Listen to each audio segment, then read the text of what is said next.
आज की इस वीडियो में हम लोग मैट्रिक्स चैप्टर और उससे रिलेटेड टर्म्स को समझने की कोशिश करेंगे, जिसमें पहला टर्म हमारे पास है रो। तो रो क्या होता है? Horizontal line is called row. Horizontal line को हम लोग रो कहते हैं। हॉरिजेंटल लाइन मतलब परिरेखा हिंदी में अगर कहें तो, ठीक है ना। जैसे ये देखिए, इस लाइन को हम लोग रो कहेंगे। ये भी एक रो है, ये भी एक रो है और ये भी एक रो है, ठीक है ना। इसको हम नेमली कह सकते हैं R1 यानी पहला रो, इसको दूसरा रो और इसको तीसरा रो। R1 का मतलब होता है पहला रो, R2 का मतलब दूसरा रो और R3 का मतलब होता है तीसरा रो, ठीक है। यानी परिरेखा है ना, उसको आप कहेंगे रो।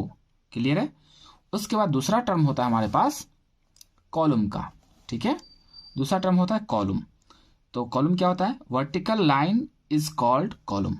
यानी कि वर्टिकल लाइन को यानी खड़ी रेखा को हम लोग कॉलम कहते हैं। जैसे देखिए, ये खड़ी रेखा है तो ये भी एक कॉलम है, ये भी खड़ी रेखा, ये भी एक कॉलम है, ये भी खड़ी रेखा, ये भी एक कॉलम है।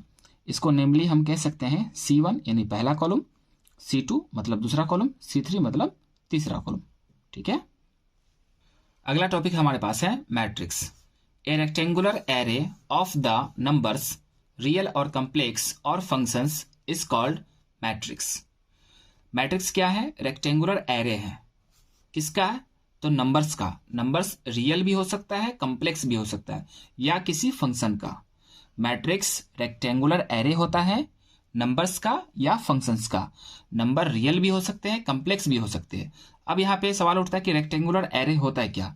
अगर आप किसी भी ऑब्जेक्ट को रो वाइज सजाते हैं या कॉलम वाइज सजाते हैं तो ऐसी सजावट को ही हम लोग रेक्टेंगुलर एरे कहते हैं।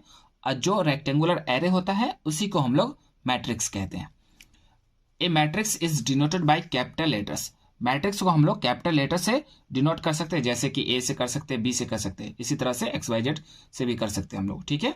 जैसे यहाँ पर हमारे पास तीन मैट्रिक्सेज है, तीन मैट्रिक्सेज है ABC। ये मैट्रिक्स है क्यों? क्योंकि इसमें जो नंबर्स हैं उसको हमने या तो रो वाइज सजाया है या तो कॉलम वाइज सजाया है, ठीक है ना। रो वाइज या कॉलम वाइज, ठीक है। अब देखिए, पहला जो मैट्रिक्स है इसमें हमने क्या किया? रियल नंबर को सजाया है। और दूसरे मैट्रिक्स B में हमने कम्प्लेक्स नंबर को सजाया और तीसरे मैट्रिक्स C में हमने फंक्शन को सजाया, ट्रिग्नोमेट्रिक फंक्शन को, ठीक है ना। तो चाहे रियल नंबर का सजावट हो, चाहे कम्प्लेक्स नंबर का हो या किसी फंक्शन का हो, और इस तरह की सजावट को ही हम लोग मैट्रिक्स कहेंगे। अगला टॉपिक हमारे पास ऑर्डर ऑफ मैट्रिक्स। मैट्रिक्स का ऑर्डर क्या होता है तो चलिए समझते हैं। Let A B a matrix. मान लीजिए ए कोई मैट्रिक्स है, हैविंग रखता है m रोज, यानी उसके पास m रोज है। किसके पास? ए मैट्रिक्स के पास, ठीक है। एंड n कॉलम्स, और ए के पास n कॉलम्स है। ए एक ऐसा मैट्रिक्स है जिसके पास m रोज है और n कॉलम्स है। देन तब ऑर्डर ऑफ ए का ऑर्डर, ऑर्डर ऑफ ए का ऑर्डर इज m/n, ठीक है। तब एक ऑर्डर क्या होगा? m/n। लिखा इंटू जाएगा, पढ़ा बाई जाएगा, ठीक है ना। इस इंटू को हम बाई पढ़ेंगे। अगर हमारे पास एक मैट्रिक्स ए है जिसके पास m रोज है और n कॉलम्स है तो उसका ऑर्डर हो जाएगा m/n, ठीक है। m रोज हो, n कॉलम्स हो तो उसका ऑर्डर क्या होगा? m/n।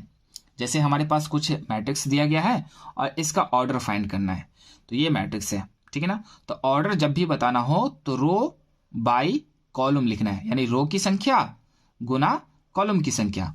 तो चलिए इस मैट्रिक्स में पता करते हैं रो कितना है। तो देखिए, इसमें ये पहला रो हो गया R1, ठीक है ना। ये दूसरा रो हो गया R2। तो इसमें दो रो है R1 R2, इसलिए यहाँ पे 2 लिख लीजिए, ठीक है। और ये बाई इंटू, उसके बाद कॉलम देखिए, तो ये पहला कॉलम, दूसरा कॉलम और ये तीसरा कॉलम, तो कॉलम की जगह 3 दे दीजिए। तो ये इसका ऑर्डर हो जाएगा 2/3। इस मैट्रिक्स का ऑर्डर है 2/3, और ऑर्डर को यहाँ पे भी लिखा जाता है 2/3, यहाँ पे भी आप लिख सकते हैं। उसके बाद C मैट्रिक्स, उसके बाद चलिए B मैट्रिक्स, क्वेश्चन नंबर 2 देख लीजिए। B मैट्रिक्स में तो इसमें इसका ऑर्डर हमको पता करना है, तो पहले पता कर लीजिए कि रो कितना है। तो पहला रो और ये दूसरा रो, पहला रो दूसरा रो, तो रो की जगह 2 रख देना है। और कॉलम कितना है? तो ये पहला कॉलम और ये दूसरा कॉलम, तो कॉलम की जगह भी 2 आ गया, यानी इसका ऑर्डर हो गया 2/2, ठीक है। उसके बाद C मैट्रिक्स को अगर हम देखें तो चलिए इसका ऑर्डर हमें पता करना है। तो इसमें एक रो, ये दूसरा रो और ये तीसरा रो, तो 3 रो हो गया, इसलिए रो की जगह 3, कॉलम कितने हैं, पहला कॉलम, दूसरा कॉलम, तीसरा कॉलम, तो कॉलम की जगह भी 3। ठीक है, तो हो जाएगा इसका ऑर्डर 3/3। क्वेश्चन नंबर 4 देखिए, डी मैट्रिक्स हमारे पास है 5, इसके अंदर सिर्फ एक एलिमेंट है, तो इसमें कितने रो हो गए, एक रो, तो इसलिए रो की जगह पे 1 लिख लेना है, रो की जगह पे 1 लिख लेना है क्योंकि एक रो है। और कॉलम कितना है, कॉलम भी एक ही है, तो कॉलम की जगह पे 1, इसका ऑर्डर हो जाएगा 1/1।